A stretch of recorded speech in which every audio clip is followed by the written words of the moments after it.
Bien, tomen asiento, doctores.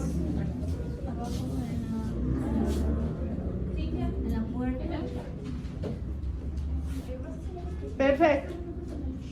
Cuando hablamos de esófago de Barrett, vamos a hablar de una metaplasia. ¿Qué es la metaplasia? Un cambio total de una mucosa, ¿no? Entonces va a haber un cambio y va a sustituirse por otro. En este caso, en una área donde no vemos mucosa con vacuolas, va a aparecer un tejido de aspecto intestinal. En la parte endoscópica, lo único que hacemos nosotros los endoscopistas es decir, sospecha de esófago de Barrett o a descartar la patología como tal. Como he aclarado, existe otro tipo de metaplasias que pueden alterar en esa área la mucosa. ¿Cómo se define esta entidad? Con la presencia de 1 centímetro de metaplasia columnar que reemplaza el epitelio escamoso estratificado del esófago distal, pero la misma es confirmada a través de la patología con metaplasia intestinal. Debe existir esa definición y presencia por patología, si no, no estamos hablando de esófago de Barrett. El diagnóstico confiere realmente un aumento en el riesgo de desarrollar adenocarcinoma de esófago. Por lo tanto, estos pacientes entran a un cribado o un seguimiento específico. El riesgo de progresión anual de displasia de alto grado a adenocarcinoma de esófago es de 0,5 a 1,3%. Y solo una minoría de estos pacientes con esófago de Barrett van a desarrollar adenocarcinoma. Es por eso que nosotros nos aperturamos a una vigilancia pasiva.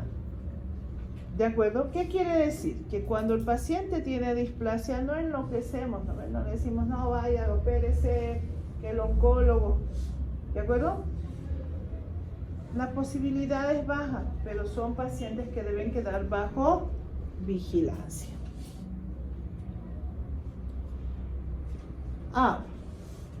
¿Qué dijimos? Que es una sustitución, en todo caso es parcial, de células de epitelio normal escamoso por células columnares.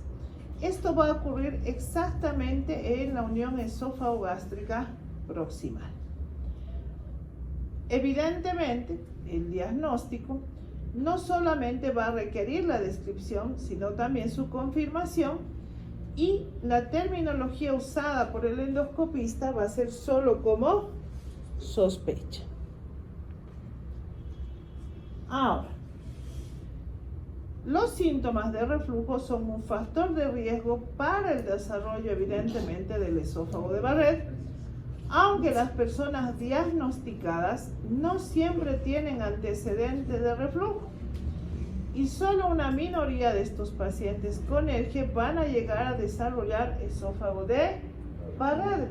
Por lo tanto, nuestro paciente probablemente nunca tuvo ninguna sintomatología. El esófago de Barrett está aumentado y es más frecuente en personas mayores con una edad promedio de 63 años. Entonces, cuanto evidentemente mayor sea la edad del paciente, el riesgo puede ser mayor.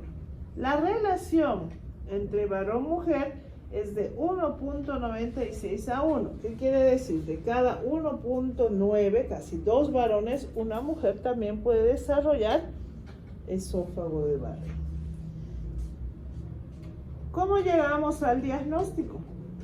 Es a través de la descripción de los cambios metaplásicos que van a ser manejados y analizados a través de la clasificación de Praga, que nos permite ver largo del segmento circunferencial y largo máximo de la metaplasia, como decíamos, la longitud y la circunferencia. Ahora, la toma de biopsias ya recomendadas es siempre en cada cuadrante. ¿Qué significa? Vemos una circunferencia, ¿no ves? En el esófago, pero tiene una pared anterior, una pared posterior y dos laterales. Significaría que el endoscopista debe tomar biopsia de las 4 paredes, ¿ok? Y si es un esófago largo, como en el caso de nuestro paciente, las biopsias deberían ser mínimo 8, ¿ok? Ahora, y también se recomienda por centímetro, que evidentemente es a través de la pared descrita. Cuando ya tenemos la sospecha y existe una ausencia de metaplasia intestinal por histología, se recomienda repetir el estudio de 1 a 2 años, ¿ok? Puede ser un error de la toma de biopsia. Lamentablemente termina siendo operador dependiente. Ya si el endoscopista no enfocó o no usó alguna tinción que demostrara dónde está la lesión mayoritaria, podría ser un error. ¿Ok? Bien. En esa clasificación para evaluarlo en 1 y 2 años, si no es metaplasia, entran las displasias. No. Ahora vamos a ver cómo hace seguimiento con displasia. Estaríamos hablando en pacientes que no son Barrett. ¿Lo ven? Entonces, si tú tienes una lesión grande por endoscopía, dice sospecha, pero el patólogo te dice, no, es metaplasia simplemente gruna. Me ha pasado, por ejemplo, tengo una colega de ustedes, una estudiante de medicina, que la veo casi 2 años por ERGE, y en el último estudio que le hice este año, ya resulta que tiene una lengüeta, que es lo que no tenía hace exactamente 1 año atrás. Entonces, ella tiene una metaplasia cardial, pero me queda dudas, porque es una paciente muy sintomática, ¿ok? Entonces ella está programada a repetir su estudio nuevamente el próximo año, ¿ok? Entonces puede pasar ese detalle, ¿ya? Tomando en cuenta que esta paciente que comento, nosotros, por ejemplo, en el centro tenemos un equipo que hace tinción electrónica, ¿ya? Entonces siempre ella hacía estudios con equipos mucho más antiguos. Entonces siempre nos ha quedado incluso la duda del hecho de que ya existía la lengüeta, pero como el estudio no era tan detallado en el previo, nunca se identificó. ¿De acuerdo? Entonces todos esos detalles son importantes para individualizar el manejo del paciente.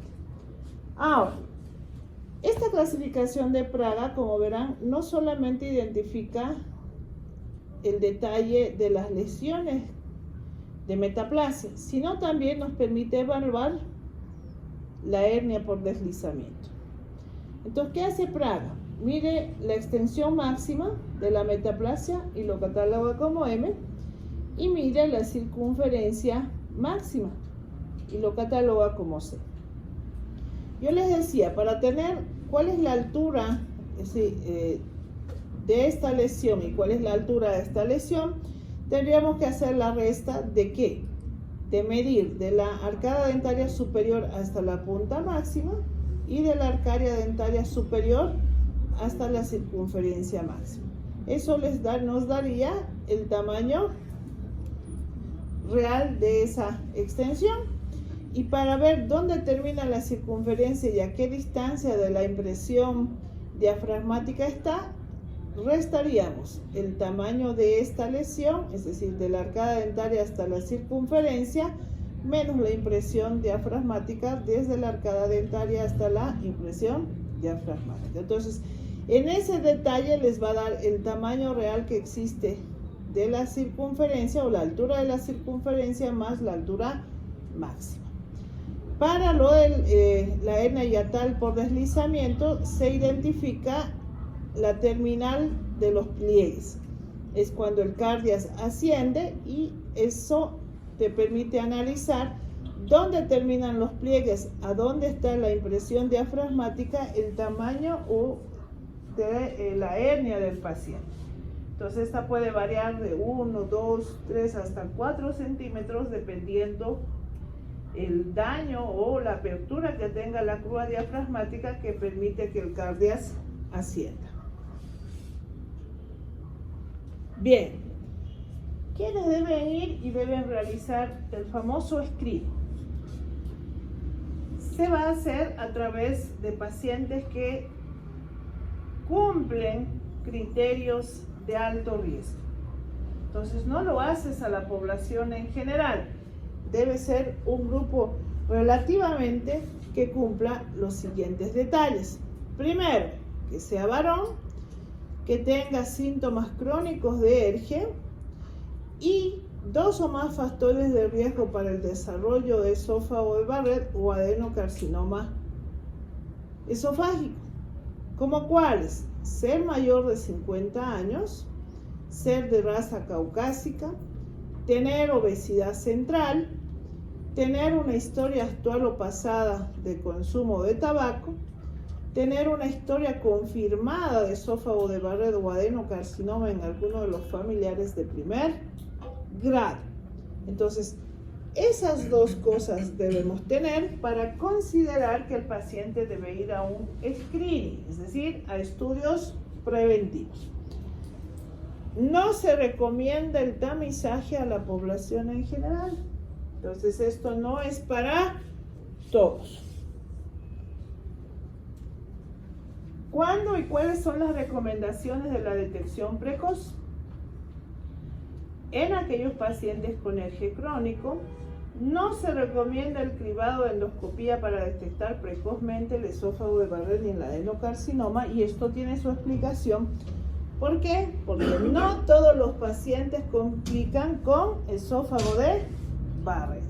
Entonces, por ello es muy importante que, muy aparte de decirle al paciente que debe hacerse endoscopías, es muy importante que el paciente conozca realmente qué es lo que puede suceder con el pasar de los años y cuáles pueden ser las complicaciones más frecuentes que puede él desarrollar.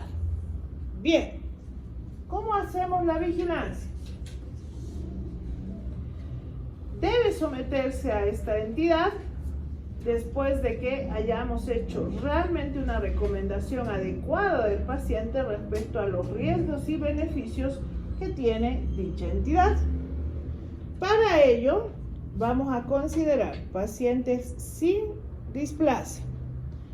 La vigilancia endoscópica debe tener lugar en intervalos de 3 a 5 años.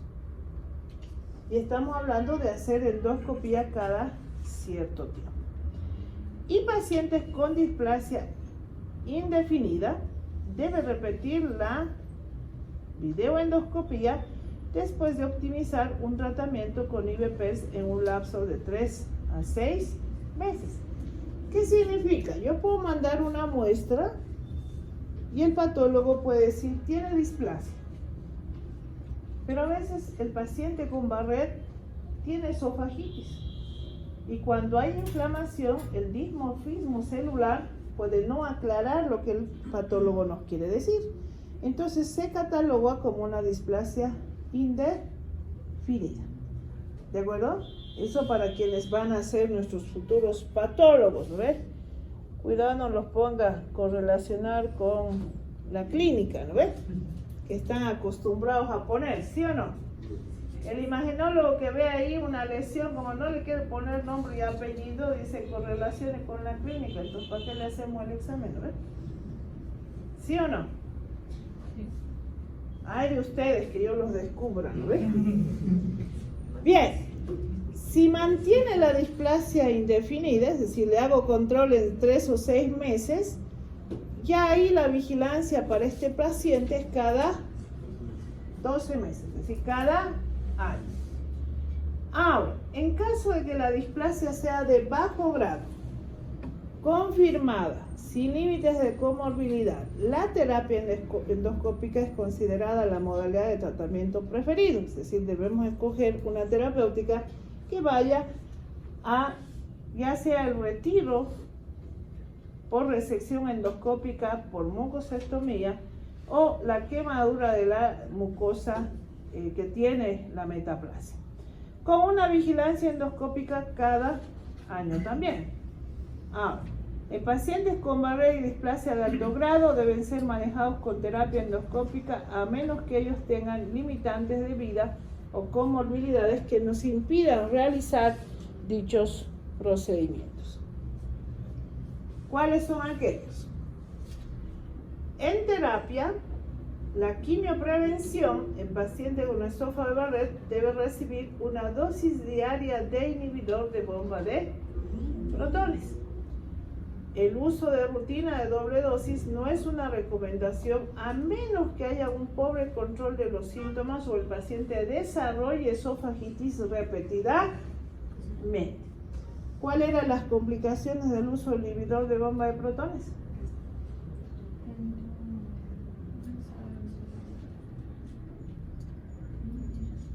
Se indica que es un uso crónico de la medicación cuando ha tomado de forma continua en un lapso de un año.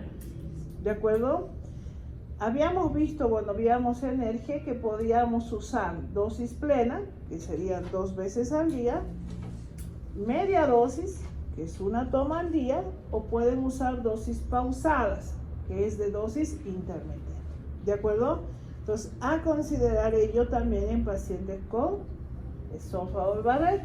Si el paciente no puede manejar su esofagitis, ¿cuál es la terapia primera línea de alergia?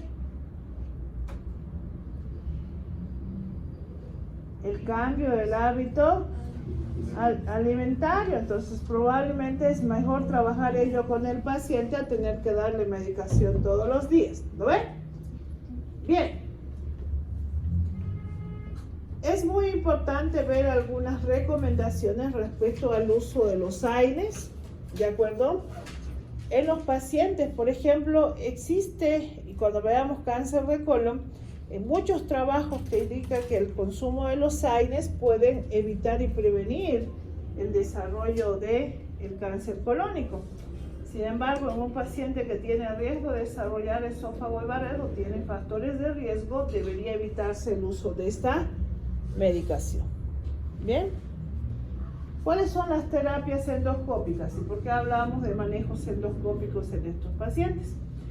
Hay varias modalidades que pueden ser terapias efectivas en la erradicación de la metaplasia intestinal por endoscopía.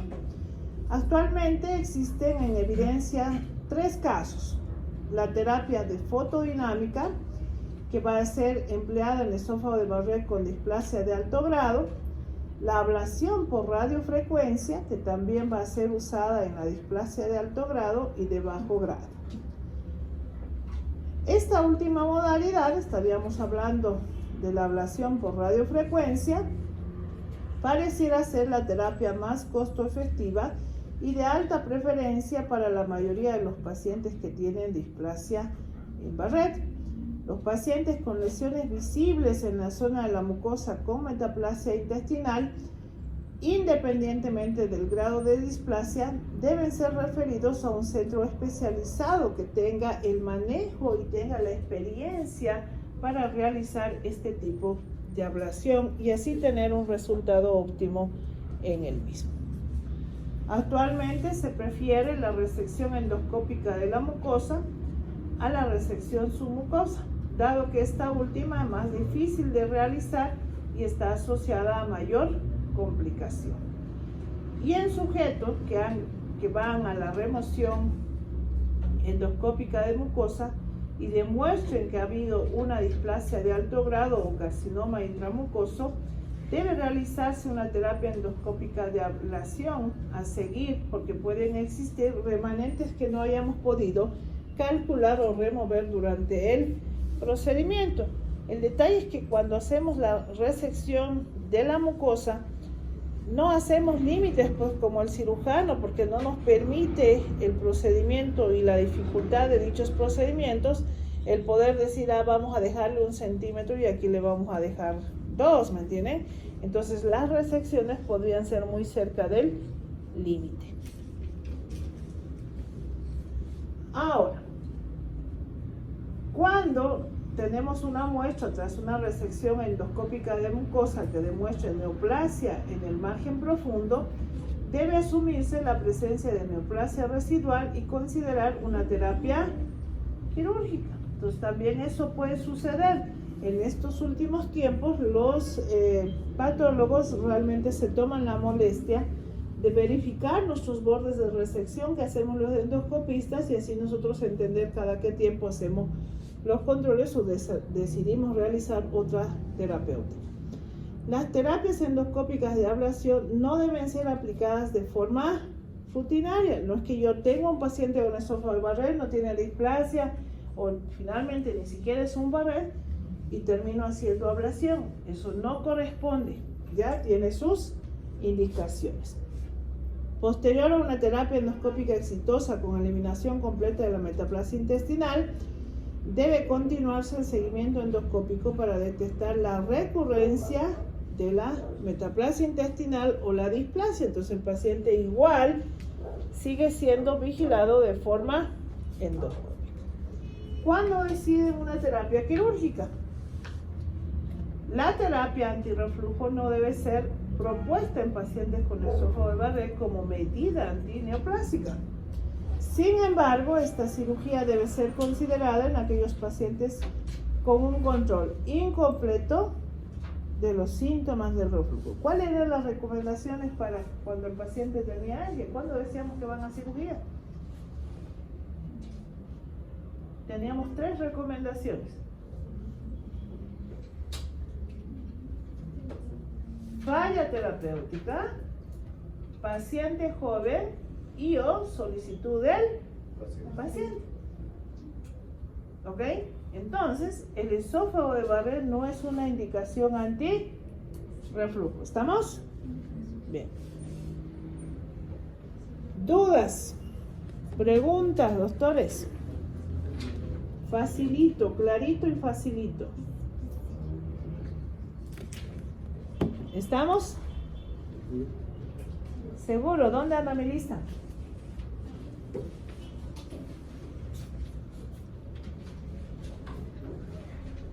Bien. ¿Qué serán las sustancias corrosivas?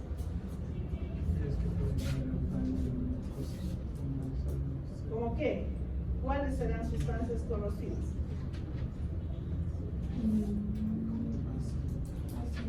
El ácido y los álcalis o base. ¿De acuerdo? El álcali se conoce como base. ¿Ok?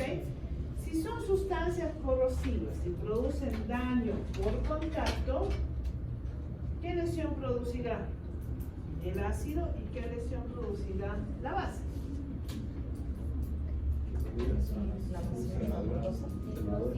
Fuerte. ¿Qué? Quemaduras. ¿De acuerdo? Ambas sustancias producen quemaduras con destrucción total de la mucosa. Estamos hablando de la mucosa.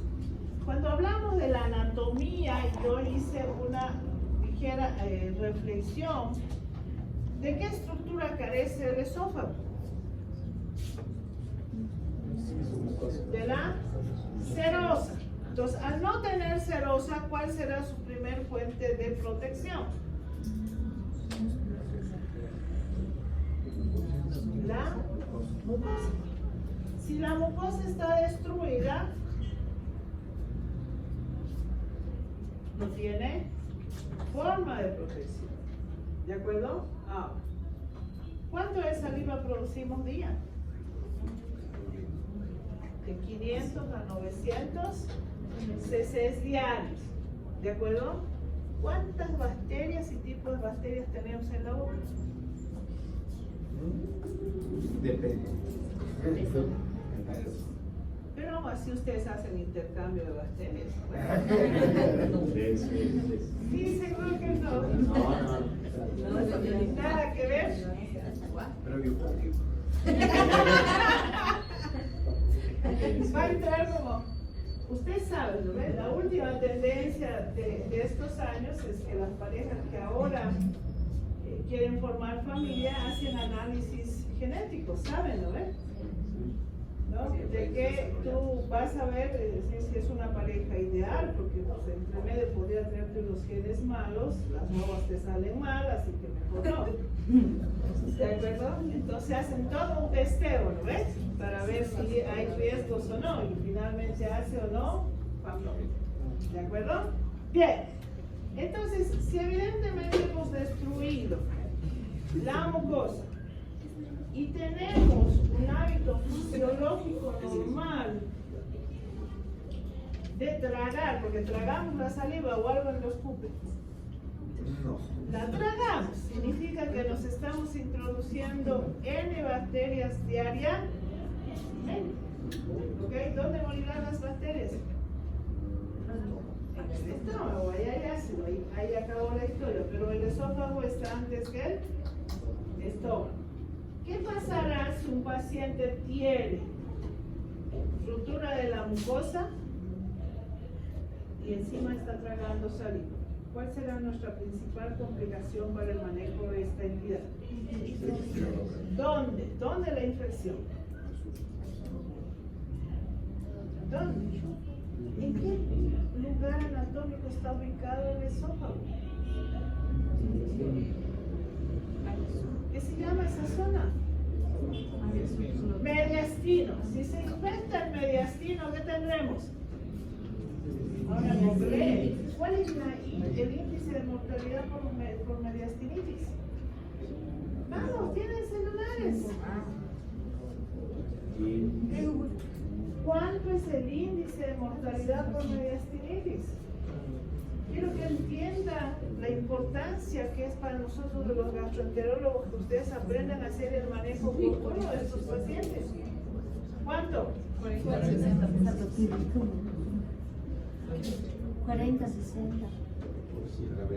Se muere. ¿De acuerdo? ¿Sí o no? ¿Ok? Entonces, toma en cuenta que encima el paciente te llega y estás en Aiquile. Estás lejos, a 5 horas de aquí, de la ciudad. ¿De acuerdo? Hasta que despiertas de tu sueño maravilloso, 2 de la mañana, y entres en razón, ya es las 8 del día siguiente. ¿Sí o no? ¿Ok? Entonces, las medidas a ser tomadas en estos pacientes es de emergencia.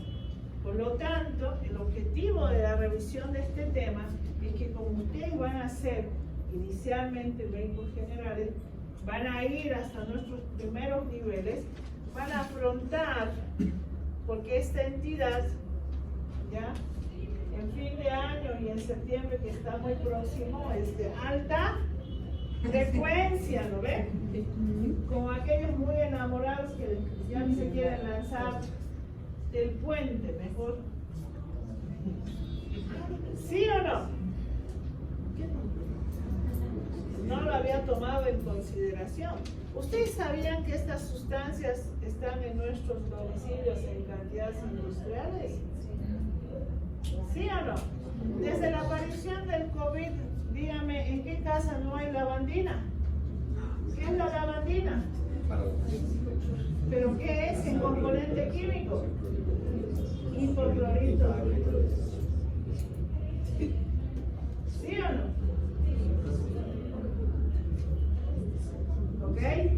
Entonces, eso tenemos, o no tienen en casa. Todo el mundo ponía aquí la lavandina, su piecito, no pase aquí su zapatito, ¿no ves? O si no, ha ido al hospital toda su ropa a la lavandina, ¿no? ¿Sí o no? ¿De acuerdo? Entonces eso está en casa. ¿Quiénes usan soda cáustica para destapar sus baños? Hay uno. Soda cáustica. Eso es una base. ¿De acuerdo? ¿Ok? Entonces son elementos que están en nuestros domicilios. ¿De acuerdo? Por lo tanto, es de fácil acceso. ¿Ok? Ahora, si el paciente acude con el antecedente de consumo de una sustancia corrosiva, ¿qué harías? 2 de la mañana. 20 años de edad. Viene y dice, accidentalmente ahí alguien le dejó en la mesita y yo me lo tomé. Me di cuenta y vomité. Y estoy vomitando sangre. ¿Qué haces?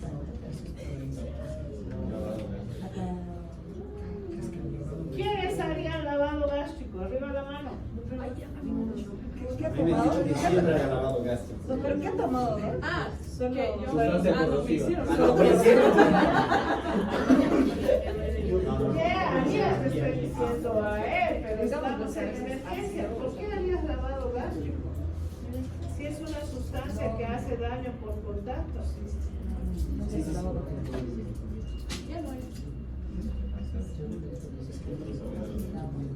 No es un órgano fosforado, estamos claros, ¿verdad? El órgano fosforado hace daño por absorción. Estamos hablando de una sustancia que hace daño por contacto. ¿De acuerdo? ¿Ok? ¿Qué podría pasar si le pones una sonda a ese paciente? Iba a decir la mucosa, sí, está lesionada. No hay mucosa. Y ¿Qué pasaría? Más perforación. Eso. El riesgo de perforación en un paciente con daño de mucosa es alto. Entonces, ¿eso sí es considerado una iatrogenia? Sí.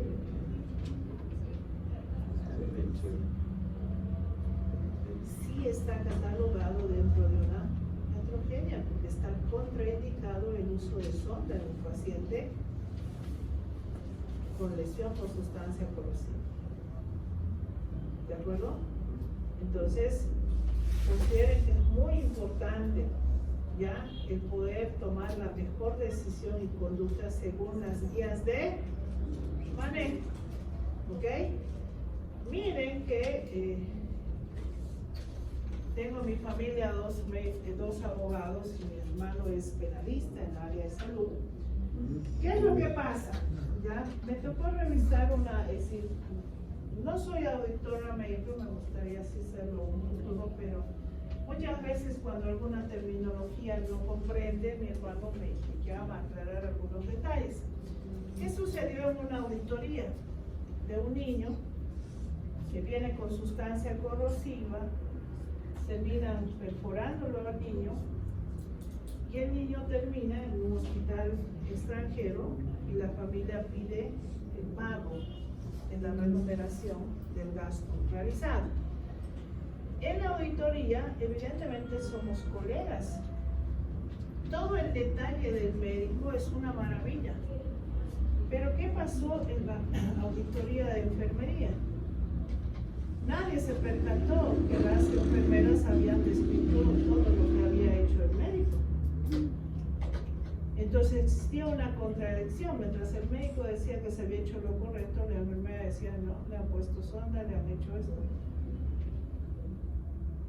¿De acuerdo?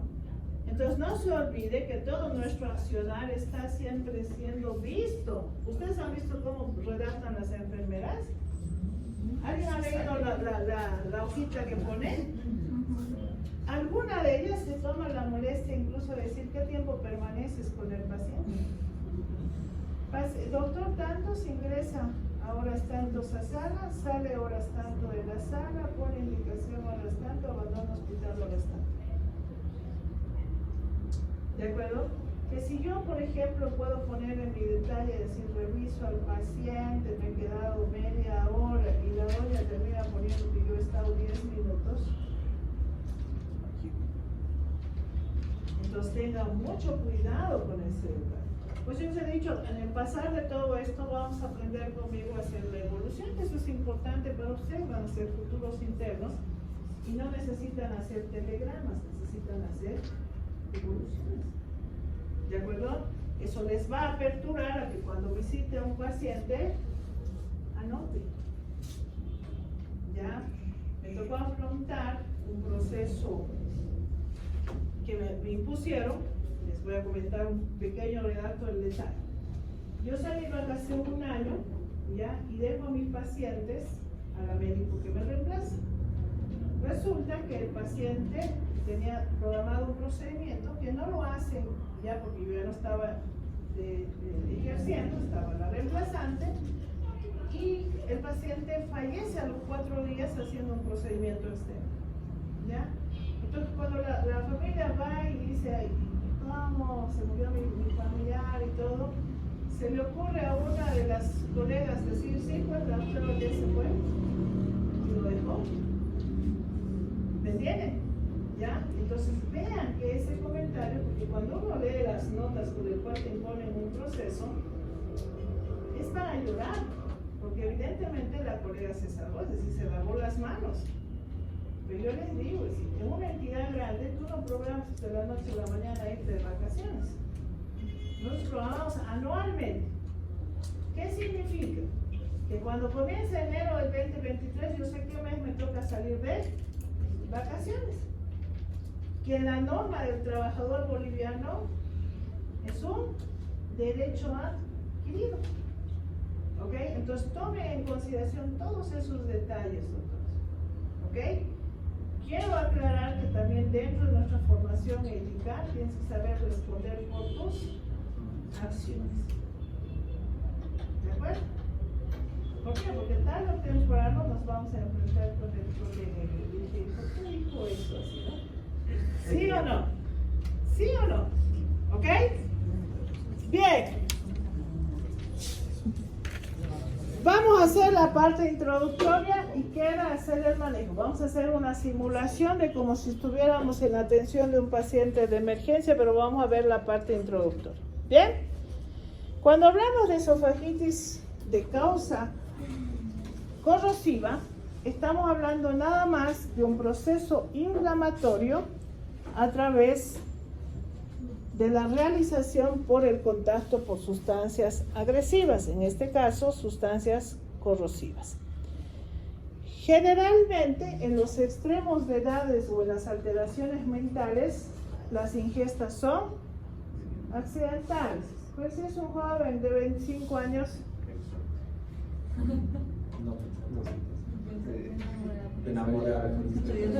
incluso que para matarte tienes que estudiar medicina, ¿sabías? ¿Sí o no?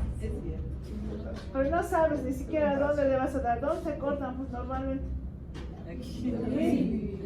¿Cuánto tardarías en desangrar cuando te cortas la uña?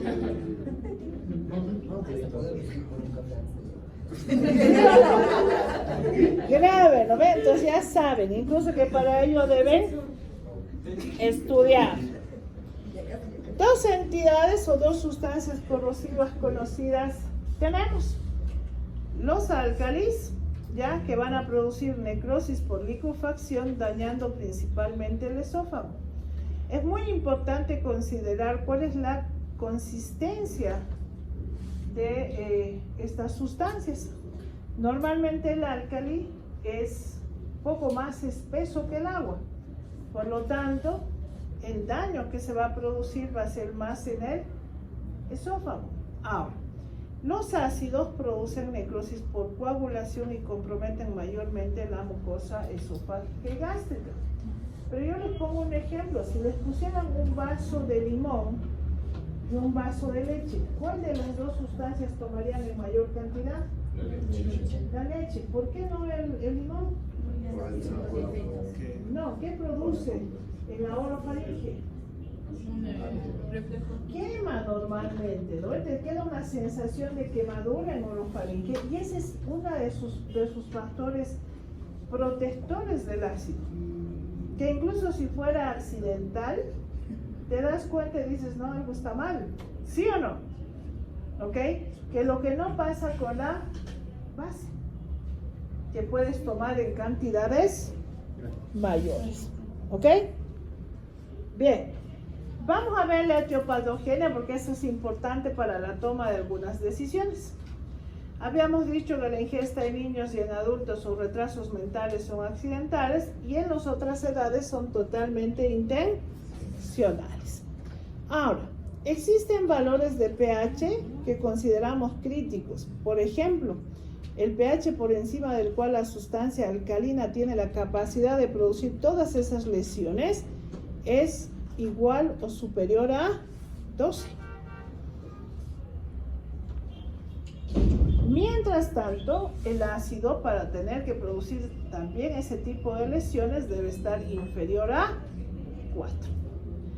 Los ácidos producen, como decíamos, necrosis por coagulación proteica con pérdida de agua, formándose una escara firme y protectora que dificulta en parte la penetración, salvo que la sustancia tenga concentraciones muy elevadas. Ahora, el álcali, por otro lado, va a producir una necrosis por licuefacción con desnaturalización de proteínas, saponificación de grasas y trombosis capilar. La retención de agua que provoca aumenta la quemadura por hidratación. Estas reacciones favorecen la profundización de las lesiones. ¿Cuál de las dos será más grave? ¿Cuál? El álcali, doctores. ¿Están entendiendo, no ve? Porque en su proceso de inflamación, la quemadura por ácido se autolimita, mientras que la base no. ¿Ok? Bien. Ahora, es más frecuente que los ácidos se relacionen con lesiones gástricas que los álcalis, pero en la realidad los álcalis también pueden originar grandes lesiones a nivel gástrico. Además, que ellos pueden producir un espasmo pilórico asociado a una retención de la sustancia corrosiva en cavidad gástrica, incrementando la lesión. Estas fases son importantes porque ellas son las que nos ayudan a tomar decisiones. Existen 4 fases evolutivas de los pacientes que son sometidos a las sustancias corrosivas. Fase 1. Del primer al tercer día es cuando se produce la necrosis, la saponificación, trombosis vascular intensa y reacción inflamatoria. Por eso en esta fase debe efectuarse el diagnóstico, sentarse el pronóstico e iniciar las medidas terapéuticas. Tenemos 72 horas. En la fase 2, del tercer al quinto día, está caracterizada por la ulceración. Por lo tanto, en esa fase no se recomienda hacer nada invasivo. El paciente ya debería estar con tratamiento. En la tercera fase, del sexto al 14º día, se inician los fenómenos de reparación. Hay edema inflamatorio que es sustituido por tejido granular, y en este momento la pared es muy débil y no debe ser manipulada para evitar complicaciones. En la fase 4, del 15º a 30 días, aunque puede prolongarse hasta los 45 días tras la ingesta, se va a consolidar la cicatrización, y es aquí cuando se establece una de las complicaciones frecuentes de esta entidad, que va a ser la estenosis esofágica, cuando estaría indicado el inicio de las dilataciones. Ahora, cuanto más grave es la quemadura, antes puede aparecer la estenosis. Bien. ¿Cuál será la sintomatología? ¿Cómo vendrá el paciente e indicará que está afrontando dicha entidad? Es enormemente variable. Dependerá de la cantidad, el tiempo de exposición, ¿de acuerdo? La medida terapéutica iniciada. Todo eso dependerá para saber que el paciente tiene o no tiene alguna sintomatología asociada. Puede ser tan leve como solo una molestia orofaringea, a tan grave que el paciente llegue choqueado con una perforación espontánea de víscera hueca. La ingesta suele dar lugar a un dolor local inmediato e incluso la presencia de odinofagia. ¿Qué es la odinofagia? Dolor al tragar. Con frecuencia los pacientes presentan náusea, vómitos inmediatamente tras la ingestión. Igualmente hay lesiones en epiglotis, hipofaringe y faringe. Para ver eso, ¿qué tienen que hacer? Revisar la cavidad oral, ¿de acuerdo? Pueden haber elementos aspirativos. Cuando el producto es muy cristalino, el paciente puede tener disnea, estridor o ronquera, dolor torácico intenso, enfisema subcutáneo. ¿Cuándo tendremos enfisema?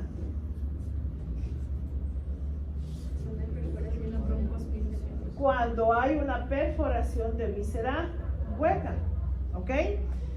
¿Dónde será el lugar específico para palpar enfisema? Fuerte, doctor, ¿no? En el cuello, ¿de acuerdo?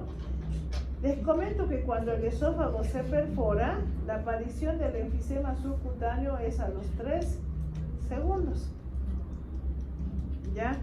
Y les comento por qué es tan rápido, porque nosotros que hacemos procedimiento endoscópico y alguna vez tenemos la desdicha de afrontar una perforación, el paciente automáticamente engrosa el cuello, ¿ok? Y uno toca y tiene crepitación, ¿de acuerdo? Entonces hay que buscar porque el paciente puede venir ya perforado. Si no existe perforación, los síntomas agudos remiten de 2 a 3 días, la declusión se regulariza y durante esta fase pueden aparecer complicaciones respiratorias, neumonías, abscesos pulmonares o también algunas entidades sépticas a distancia con progresión a lesiones periesofágicas o hacia el mediastino si así se da la situación. Por lo tanto, existen síntomas y signos clínicos que no predicen con exactitud la presencia ni la gravedad de la lesión. Van a tener casos en los que el paciente viene tan sintomático que cuando hagamos el procedimiento no vamos a encontrar ninguna lesión. O vamos a tener pacientes que no refieren mucha sintomatología y tras realizar el procedimiento las lesiones son graves. La exploración endoscópica constituye la más adecuada para el estudio posible de afección esofágica tras la ingesta de sustancias corrosivas. Cuando va pasando las semanas van a ir apareciendo los síntomas y signos atribuibles a la obstrucción esofágica y el paciente va a manifestar la disfagia como una de las sintomatologías más frecuentes de la estenosis. Y evidentemente, en los 2 meses posteriores a la ingesta se va a establecer qué áreas van a quedar estenosadas. En algunos casos, los cambios progresan más gradualmente y se retrasa la aparición de los síntomas por varios meses. Si bien es cierto que la incidencia en niños con quemadura de 3er grado sin ningún síntoma o signo clínico es muy baja, además el riesgo de lesión severa se va a incrementar proporcionalmente al número de síntomas y signos. A veces en los niños es difícil poder analizar e incluso interrogar para saber lo que sucede con el paciente. Ahora, vean que es importante que cuando ustedes tengan un paciente, el poder aclarar algunas situaciones que les va a hacer entender con mayor cercanía del tipo de lesión que el paciente tiene. Por ejemplo, ¿qué sustancia ha consumido? ¿Cuál ha sido la concentración de la misma? ¿Y cuántas veces ha estado en contacto con la mucosa? Entonces, es muy importante que tratemos de aclarar esas entidades para ustedes saber cuál será la severidad del daño. Vean, en esta imagen endoscópica es una esfacelación mucosa. ¿Qué significa? Que toda la mucosa se está desprendiendo tras producido el contacto de la sustancia. Y evidentemente el paciente al pasar de las semanas o meses terminará con una estenosis filiforme del esófago. Existen 2 clasificaciones, la de Weber y de Sargar, que va a ser muy importante ustedes tomar en consideración. Bien, volvamos a nuestros grupos, doctores. Párense, relájense un poquito, estamos en hora todavía. Aunque no. El tiempo es oro, doctores, ¿sabían?